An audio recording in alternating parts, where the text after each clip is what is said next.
Chères citoyennes et citoyens de la communauté du Vieux-Gatineau, bienvenue dans la balado-diffusion du Vieux-Gatineau. Ce balado, comme les suivants, fait partie d'un projet citoyen qui découle de la démarche de la revitalisation urbaine intégrée du Vieux-Gatineau, que l'on appelle aussi RUVG. Cette démarche vise l'amélioration des conditions de vie des citoyennes et citoyens en agissant à la fois sur l'économie, l'aménagement du territoire et le social dans une perspective de développement durable, donc qui va durer dans le temps pour les prochaines générations. Toute la communauté travaille main dans la main pour réaliser les objectifs du plan d'action de la communauté ainsi que les diverses initiatives citoyennes. On peut y participer de diverses façons, en restant informé de ce qui se passe dans le Vieux-Gatineau, en participant aux différentes rencontres, activités ou projets dans la communauté.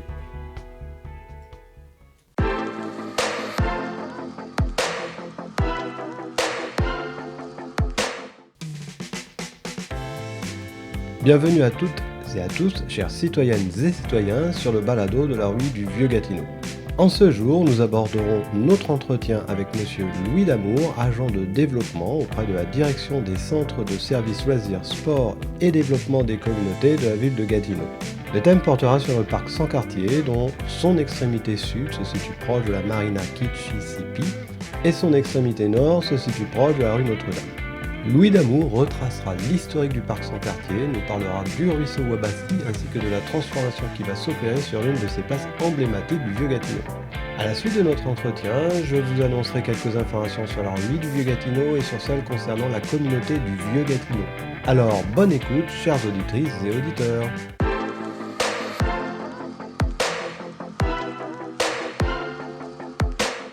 Bonjour à toutes et à tous, nous sommes maintenant avec Monsieur Louis Damour, agent de développement en sport, loisirs et développement des communautés pour la ville de Gatineau. Bonjour Louis. Et bonjour Léger. Comment vas-tu? Super bien, super bien. Je te remercie beaucoup d'avoir accepté notre entretien qui va porter sur le parc sans quartier. Donc ce parc, tu le connais bien et tu as de solides connaissances à son sujet. J'aimerais donc que tu les partages avec nos auditeurs et nos auditrices dans ce balado. Donc je vais te poser quelques questions et puis on va pouvoir rebondir. Tu vas pouvoir rebondir sur ces questions. D'accord, ça fait plaisir. Merci beaucoup. Donc dis-nous, qu'est-ce qui t'a amené à connaître et à t'intéresser à ce parc du Vieux-Gatineau? Bien évidemment, en titre d'agent de développement en sport, loisirs et développement de la communauté, on a beaucoup à travailler dans les parcs. Vous savez qu'on a beaucoup d'interventions à faire. Il y a toutes sortes de choses qui se passent dans les parcs municipaux, au niveau des sports notamment, mais aussi de différents types d'usagers. Donc, premièrement, je suis répondant au niveau du baseball amateur. J'ai été répondant aussi au niveau de l'organisme Ado Jeunes qui est installé dans le parc aussi. Et puis, je suis répondant pour les jardins communautaires. Et il y a aussi un jardin communautaire dans le parc. Tu es pas mal impliqué. Oui, depuis un certain temps, effectivement. Depuis 17 ans maintenant à la ville, puis dans le secteur de Gatineau, à peu près 14 ans. Oh d'accord. Donc tu es sollicité aussi par des acteurs dans le Vieux-Gatineau, j'imagine. Bon, déjà tu es sollicité et tu interviens auprès de la rue du Vieux-Gatineau. Oui, c'est ça. Donc, depuis plusieurs années, je dirais depuis 2008 à peu près, je travaille dans la communauté du Vieux-Gatineau. C'est un quartier que j'aime beaucoup. C'est un quartier qui me stimule énormément, qui a différents besoins et qui a beaucoup de potentiel. Donc, je travaille avec le comité de vie de quartier depuis 2007 déjà. Et puis, par la suite, ça c'est avec la RUI et tout ça. Donc, je connais beaucoup les organismes du quartier, effectivement. Oui, et puis tu interviens, c'est toi le leader aussi d'un des chantiers de la RUI? Oui, le chantier aménagement, environnement et aménagement du territoire pour la RUI. Oui, et puis tu es présent aussi aux interchantiers, il y a quelques interchantiers dans l'année? Oui, on en a plusieurs. Donc, on va en avoir un prochainement là, qui va être fort intéressant. Merci Louis d'avoir répondu à cette première question. Est-ce que maintenant tu peux brièvement nous parler de l'historique de ce parc et quand et comment il a vu le jour, ou comment est-ce qu'il s'est développé? La vieille ville de Gatineau, originellement, date de 1920. C'est pas très vieux comme pour une ville comme telle, mais ça s'est bâti surtout alentour de la compagnie qui était la Canadian International Paper, la CIP qu'on appelle. et qui est rendu papier résolu maintenant. Donc, la compagnie était propriétaire d'une grande partie des berges. On parle à ce moment-là, c'était important au niveau du flottage et du bois et tout ça. Donc, l'accessibilité, c'est vraiment les compagnies qui avaient l'accessibilité aux rivières comme telles. Le terrain qui a actuellement le parc Sans-Cartier leur appartenait. Et bon, il y avait souvent des problématiques d'inondation et tout ça. Donc, c'était pas un terrain qui semblait très intéressant pour la compagnie comme telle. Et puis, il l'a cédé à la ville un peu plus tard, dans les années 40, je crois. Donc, après ma part, c'était souvent utilisé comme étant un lieu de rencontre pour des fêtes ou des foires. Il y avait des foires agricoles, il y avait des fêtes foraines, etc. Donc, c'était un lieu de rencontre comme celui-là. Puis, justement, l'accès à la rivière était très intéressant. Donc, les gens se regroupaient souvent pour faire des pique-niques en famille et tout ça. Donc, ça a toujours été un lieu de rencontre pour les gens. Oui, oui, et puis ça l'est toujours, ça se poursuit. Chaque année, il y a des événements là. C'est sûr que c'est devenu, comment est-ce qu'on dit, une zone inondable maintenant. Ouais, c'est ça. Ben, depuis un certain temps, là, en effet, ça a toujours été une zone inondable. Et puis, mais on parlait d'une période de 0 à 20 ans des inondations. Donc, c'était des probabilités qu'une fois par 20 ans, il y ait des inondations qui causent des problématiques. Donc, une fois par 20 ans, ça semble quand même intéressant pour un parc parce que, bon, on peut quand même l'utiliser, là. Donc, au fur et à mesure là, que les années ont passé aussi, la ville y a aménagé des terrains de baseball. Puis ça semblait pas un problème non plus parce que justement, les inondations ne tombent pas nécessairement sur les terrains de baseball. Là. Mais donc, ils ont construit plusieurs terrains et puis il y en a de plus en plus.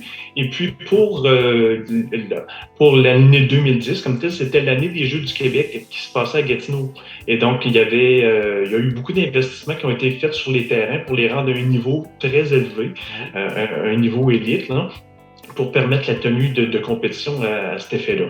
Mais justement, ce qui se passe en ce moment, c'est que comme il y a plus en plus, il y a eu 2 inondations en 2017 et en 2019, coup sur coup, les coûts de réaménagement suite aux inondations pour un terrain haut de gamme comme celui-là, c'était assez cher, assez coûteux. Là. On parle d'une terre spécialisée, on parle de gazon un petit peu plus, avec un niveau d'entretien nécessaire supplémentaire.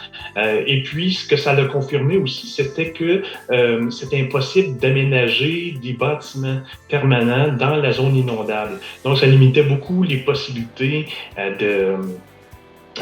d'aménagement, de développement du sport élite comme tel. Donc, à partir de là, il y a eu un gros questionnement à savoir est-ce que le baseball, l'avenir du baseball dans le parc Sans-Cartier serait pas, il n'y aurait pas de limite à ce qu'on puisse faire à cet effet-là. Donc, il y a eu un questionnement à savoir est-ce que c'est le meilleur endroit pour faire tout ça. OK. Donc, là, c'est présentement là où on est. Et puis, prochainement, justement, il va y avoir un plan d'aménagement. Donc, en ce moment-là, il y a beaucoup de questions qui viennent en ligne de compte. Et puis, il va y avoir on se met à se questionner à savoir qu'est-ce qu'on veut faire avec ce parc-là pour l'ensemble. Oui, justement, c'était une de mes questions par rapport au plan d'aménagement, au plan directeur d'aménagement. Je sais qu'il y a eu des consultations citoyennes. L'année dernière, on a eu deux rencontres justement par rapport à ce plan d'aménagement sur le parc Sans-Cartier là. Est-ce que tu sais si on a des avancements? Est-ce qu'on a déjà une idée de ce qu'on veut faire? Est-ce qu'il y a des choses sûres, des choses moins sûres par rapport à ce parc? Ben, en fait, tout est sur la table. Ce qu'on se rend compte, c'est qu'un parc comme celui-là, de cette grandeur-là, il y a beaucoup d'utilisateurs, puis il y a beaucoup d'utilisateurs qui sont un peu, je dirais, en contradiction. C'est-à-dire que tu as les résidents qui aimeraient avoir un accès amélioré, disons, une meilleure qualité de l'accès à la rivière comme tel. Donc, pouvoir faire des pique-niques, être en famille, tout ça, pour pouvoir avoir des activités sportives et tout. Et tu as le baseball, qui sont vraiment menés par les associations, qui sont vraiment un sport organisé. Donc, on a des installations qui sont là, qui sont permanentes, mais ça ne joue pas en tout temps. Là. Disons, ils sont utilisés une partie de l'année et le reste de l'année, le parc n'est pas accessible à cause de ces installations-là. On a aussi la marina qui est là, qui évidemment plaît à une portion de la population, les amateurs de sport nautique comme tel. Oui. Sauf que ça fait beaucoup de gens qui peuvent se rencontrer en même temps et ce sont un peu des utilisateurs vraiment qui viennent en contradiction, là. Donc, à un moment donné, il peut y avoir un conflit au niveau du type d'utilisation, ce qui fait en sorte que ça nous amène à voir est-ce qu'il n'y aurait pas une meilleure façon d'aménager les lieux pour permettre une plus grande accessibilité à tous et permettre un multi-usage qui serait mieux fait, là.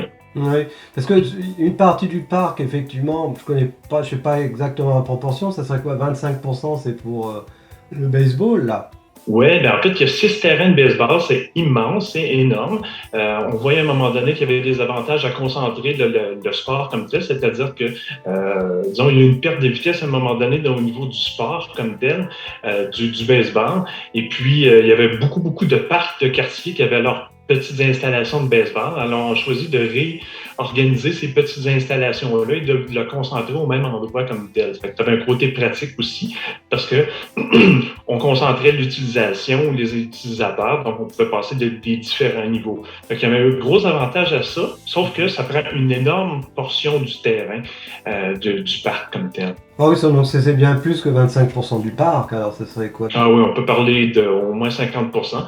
Mais ce qu'il faut voir aussi, c'est que le parc sans quartier, il y a une partie qui est très gazonnée, très aménagée, mais il y a une autre partie qui est beaucoup plus sentier, marécage, et boisé et tout ça, là, d'où il y a une piste cyclable de la route verte qui passe à travers là. Donc le parc sans quartier, il y a une grosse portion d'aménagé puis une grosse portion de non aménagé aussi. Oui, effectivement, et peut-être qu'on connaît plus on fait plus souvent référence à la partie aménagée, non? Qui est la plus Effectivement, oui. visible.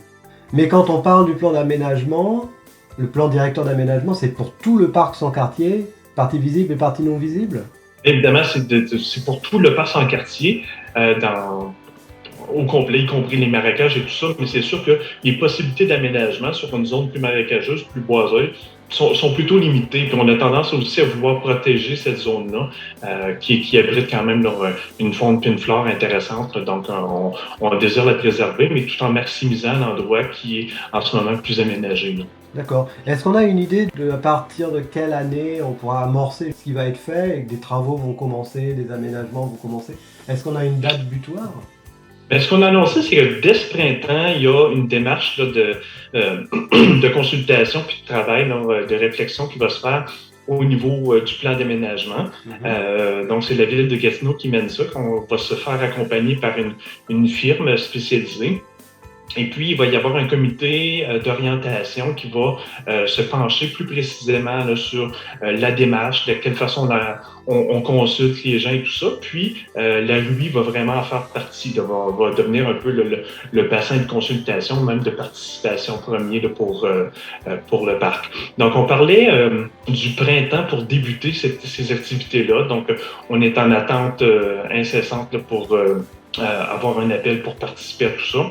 Et puis, ça devrait se poursuivre là, pendant une partie de l'année, en espérant être capable de déposer quelque chose probablement au début de l'année 2022. Donc, avoir un plan qui soit concerté et accepté, tout ça. Donc, évidemment, quand on a un plan comme celui-là, la deuxième étape, c'est de le chiffrer, c'est savoir combien ça va coûter pour mettre tout ça en œuvre. Donc, à ce moment-là, ça aussi, c'est une étape. On fait un raffinement. Et puis, par la suite, une fois qu'on a une idée d'un prix, bien évidemment, il faut trouver les sous. Parce que les sous ne sont pas en attente dans les budgets de la ville à être dépensés. Donc, on va faire des choix, c'est-à-dire on va planifier en fonction de dire vers quelle année on désirait faire le tout. Et puis, si on s'en fait une priorité, à ce moment-là, le conseil municipal va voter un budget. Et puis, après ça, on va aller en appel d'offres. Et après ça, il y a plusieurs étapes comme celui-là. Donc, c'est sûr que même si on débute ce printemps, je serais très surpris qu'on ait un produit fini avant au moins 3 ou 4 ans. D'accord. Et tu me disais, c'est ça, au printemps, il va y avoir des consultations? Oui, mais un petit peu là, comme on fait toujours dans la RUI, là, c'est-à-dire que il y a une firme qui va être chargée de mener des discussions sur ce que les gens aimeraient avoir dans leur parc, de quelle façon ils voient quelles règles ils peuvent avoir pour le parc. Donc, les différentes fonctions, et puis, bon, peut-être des idées d'activités qui pourraient s'y dérouler. À ce moment-là, ça va aider à orienter les designers, là, les architectes paysagistes, qui vont pouvoir pondre dessin, là, des plans préliminaires. Puis par la suite, il va y avoir des consultations qui vont être refaites avec la communauté pour voir si les plans qui sont proposés correspondent à ce qui a été dit dans les groupes de discussion, pour ensuite raffiner réellement, avoir un plan qui est de plus en plus final. Et c'est clair là, qu'il va y avoir un comité de consultation là, dans la communauté comme telle. D'accord. Et ça sera suite, de toute façon, aux consultations. Ce sont des consultations citoyennes, c'est les habitants du secteur du Lac-Beauchamp. Effectivement, les habitants, les utilisateurs, les clubs sportifs comme le baseball, la maison de jeunes qui se trouve là, les utilisateurs du jardin communautaire, la marina, donc tous les gens qui ont un potentiel d'utilisation en ce moment, mais aussi futur, donc un potentiel de développement pour utiliser le parc comme tel, devrait être mis à contribution. Là. Donc, on va chercher à ce que ça soit le plus représentatif possible des utilisateurs présents et futurs. Puis après, il y aura une décision. J'imagine ensuite la ville de Gatineau va décider, va filtrer un peu. J'imagine voir ce qui est faisable, moins faisable et prendre des décisions par rapport aux propositions qu'ils ont faites. Exactement, parce qu'il y a toujours une notion stratégique, en sachant aussi qu'il y a des limites au développement du baseball dans le parc comme tel. On va chercher à voir est-ce que c'est le meilleur endroit pour le faire. En fait, on a déjà la réponse. C'est probablement pas le meilleur endroit pour développer un centre d'excellence. Mais si on a besoin d'un centre d'excellence, comme ça semble le cas, on va chercher à trouver un autre endroit pour loger tout ça. Donc, à ce moment-là, il va y avoir une espèce de jeu de chaise musicale. C'est-à-dire qu'on trouve un meilleur endroit, on va aménager cet endroit-là. Par la suite, on va déménager les opérations de baseball à cet endroit-là. Et par la suite, on pourra passer à la conversion du parc pour d'autres usages. Donc j'imagine que de toute façon, au niveau du baseball, les terrains de baseball vont bouger. Parce que comme c'est une zone inondable. Ouais, c'est ça. On parle du baseball notamment au niveau élite. C'est-à-dire que celui qui est de haut niveau, qui nécessite peut-être un bloc sanitaire plus permanent, on va vouloir des estrades plus permanentes, des installations un petit peu plus permanentes là, qui vont être vraiment de haute qualité. Non? À ce moment-là, comme on sait que c'est impossible à avoir, c'est clair que les autres vont chercher un endroit où ce que ça va être faisable. Par la suite, ce qui reste aussi, c'est que le baseball mineur, qui est le baseball amateur, plus au niveau récréatif, ils ont quand même besoin de tenir leurs activités. Donc, les terrains de baseball, il y en a dans le parc Sans-Cartier, il y en a à quelques endroits dans la ville, mais il faut qu'on soit capable de répondre aux besoins de la clientèle. Là. Donc, probablement qu'on va conserver quelques terrains dans le parc Sans-Cartier, mais probablement aussi qu'il y en a d'autres qui vont être relocalisés. Là. D'accord. Bon, c'est une bonne nouvelle quand même. Hein. Mm-hmm. Et je vais rebondir sur une dernière question. Tu sais que de toute façon, il y a le ruisseau Wabassi qui passe à travers le parc Sans-Cartier. Et il vient du lac Beauchamp, hein, il me semble, si ma mémoire est bonne, et il descend et traverse le parc Sans-Cartier. C'est ça, c'était vraiment un bassin versant. Hein. Donc, le lac Beauchamp devient un peu le bassin versant de beaucoup de ruisseaux qui viennent des collines, finalement, là, qui viennent des hauteurs. Si vous regardez la rue Maine, Montépellement, toutes ces rues-là sont vraiment en haut. Donc, il s'en va du nord au sud ou du sud au nord, là, finalement. Et donc, il y a beaucoup de ruissellement qui finit dans ce bassin versant-là. Par la suite, le bassin du lac Beauchamp s'en va vers la rivière et utilise le ruisseau Wabassi pour se déverser. Donc, évidemment, c'était réellement un ruisseau à ciel ouvert. Là. Donc, si on ne le voit pas à travers le parc Sans-Cartier en ce moment, c'est parce qu'il y a eu une décision de le canaliser. C'était vers la fin des années 60. Dans le temps, l'humain pensait que pouvait dompter la nature. C'était une bonne idée. Là. Donc, on fait partir ce ruisseau-là et puis on est débarrassé du problème. On peut voir là, d'ailleurs là, des vestiges de ça. Là. Donc, sur la rue Saint-Sauveur, il y a un pont. On appelle ça un pont sec, parce que dans les faits, il traverse par-dessus le ruisseau, mais qui est canalisé, donc on ne le voit pas. On passe par-dessus une butte de gazon. Sauf que là, la durée de vie utile de cette canalisation-là, qui était en acier galvanisé, est terminée. Donc, Vraiment, là, il y a de la détérioration, il est percé à différents endroits et tout ça. Donc, il faut changer la canalisation du ruisseau. À ce moment-ci, on est en train de se poser la question, quelle est la meilleure des solutions? C'est-à-dire, est-ce qu'on refait la canalisation comme elle était et on fait des usages habituels ou bien on renaturalise le ruisseau comme tel, donc on le laisse libre comme il était avant? Les ruisseaux, là, ils ont une fonction dans la nature comme Oui. telle, c'est-à-dire que justement, ça amène l'eau des ruisseaux comme ceux-là et ça les amène dans des plus grandes rivières. À ce moment-là, quand on fait un choix de décanaliser, quand on est capable de maîtriser la bête, ça va bien, mais quand il y a trop de ruissellement, trop d'eau, justement, ça déborde, mais ça déborde par en arrière. Donc, c'est exactement l'exemple qu'on a eu pendant les inondations de 2017-2019. C'était que le ruisseau canalisé est venu inonder le cœur du quartier. Donc, c'est vraiment, à ce moment-là, le fait de décanaliser réglerait probablement une problématique d'inondation dans le parc ou dans le quartier plus profondément. Oh, d'accord. Et est-ce qu'il y aurait des défis par rapport à ça, justement, à le décanaliser, ou est-ce que tu penses que la situation permettra quand même facilement de le décanaliser? Évidemment, c'est un gros chantier. Hein. Il va falloir enlever toute cette canalisation-là, toute la grosse tuyauterie et tout ça. Et puis renaturaliser. Évidemment, on ne peut pas juste mettre du gazon. Hein. On essaie de remettre de la végétation qui va absorber l'eau et tout ça. C'est vraiment, ça va changer le visage du parc comme tel beaucoup. Ça va scinder évidemment le parc à différents endroits. Il y a des ponts ou des traverses qui vont être faites. Hein. Peut-être qu'on va revoir l'utilité du pont sur le Saint-Sauveur. Mais ça va vraiment changer le look. Et il y a aussi des enjeux parce que là, il y a des habitations qui se seront construites presque sur le ruisseau avec le temps. Donc, on pensait que la canalisation réglait le problème. On construit par-dessus sans problème. Mais non, les habitations, je pense que les habitations sans quartier ou quelque chose comme ça, là, qui se trouvent directement au coin du ruisseau. Ça, c'est un enjeu à voir. Et il y a aussi des terrains de baseball qui sont construits sur le ruisseau. Oui, donc ça va quand même être des... Si jamais c'est des... Enfin, de toute façon, le travail qu'il va y avoir à faire dessus, que ça soit décanalisé ou pas, s'il faut le recanaliser, ça va être du travail, et le décanaliser, ça va être aussi du travail. C'est clair, c'est un gros chantier. C'est un gros chantier. Merci beaucoup, Louis, pour ces précisions là sur le ruisseau Ouabassi. Je suis sûr que ça va intéresser nos auditrices et auditeurs. Bon, bah, notre entretien tire à sa fin. C'était super, c'était vraiment le fun. Oui, c'était formidable. Je suis bien content que tu aies pu dégager un peu de temps pour consacrer un moment de balado auprès de la communauté du Vieux-Gatineau. Ça fait plaisir.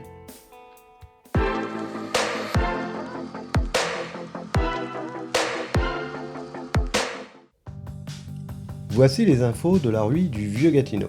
La revitalisation urbaine intégrée du Vieux-Gatineau est à la recherche de sa coordinatrice ou de son coordinateur. Son rôle, entre autres, sera d'assurer le bon fonctionnement du travail de tous les comités collaboratifs de la RUI et de mettre en œuvre la démarche via le plan d'action réalisé par la communauté. Si vous êtes intéressé par ce poste, visitez la page Facebook de la RUI VG et ou envoyez votre curriculum vitae et votre lettre de motivation au comité de dotation à l'adresse suivante dg@cvqvg.ca. Vous aimeriez participer à la réalisation du journal ou à la conception et à l'animation de la balado-diffusion? Contactez Eric au 819-893-4300 ou mobilisation8vg@commercial-gmail.com. Eh bien, chers auditrices et auditeurs, restez avec nous et suivez la RUI sur son Facebook RUI Vieux-Gatineau. Vous pouvez aussi nous contacter par téléphone au 819-893-4300 ou par courriel ruivieuxgatineau@commercial-gmail.com et mobilisation ruivg@commercial-gmail.com.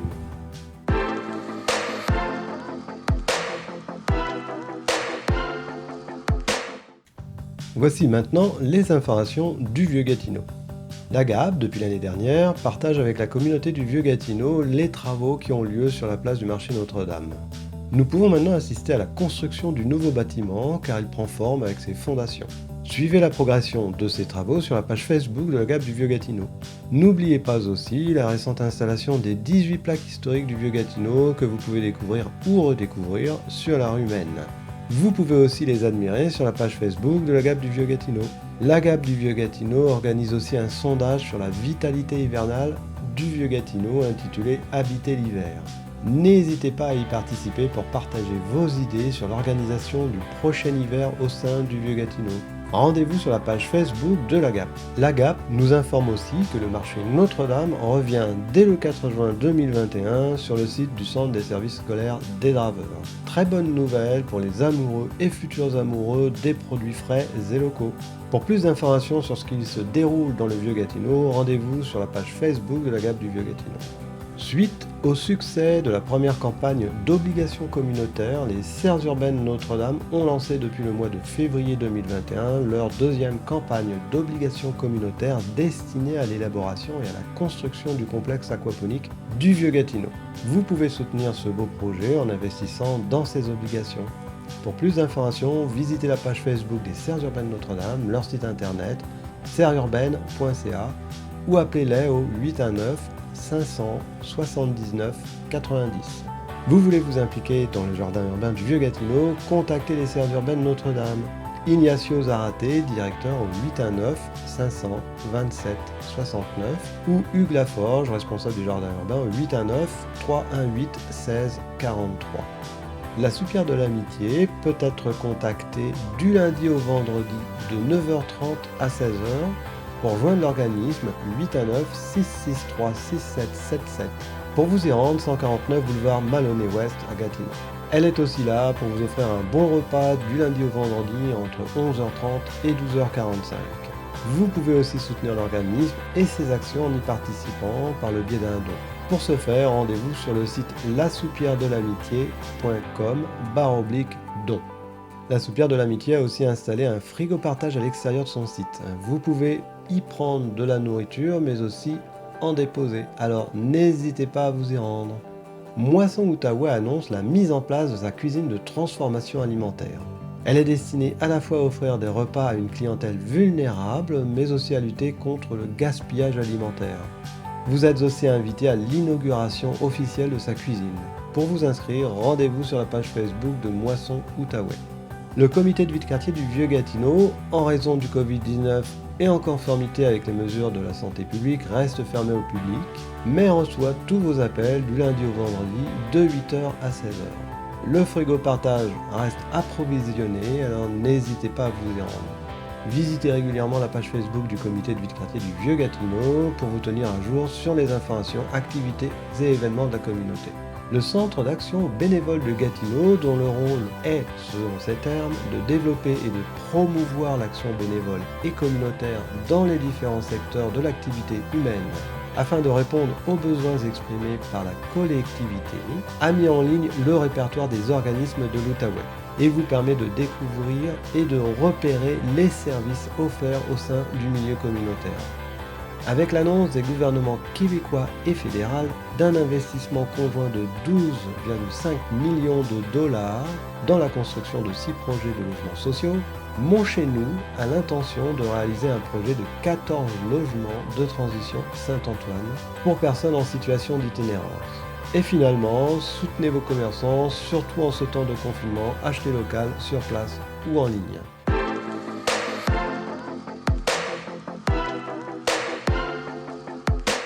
Et bien voilà, chers auditrices et auditeurs, ici s'achève notre balade de diffusion du Vieux-Gatineau. Nous espérons que vous avez apprécié cette capsule.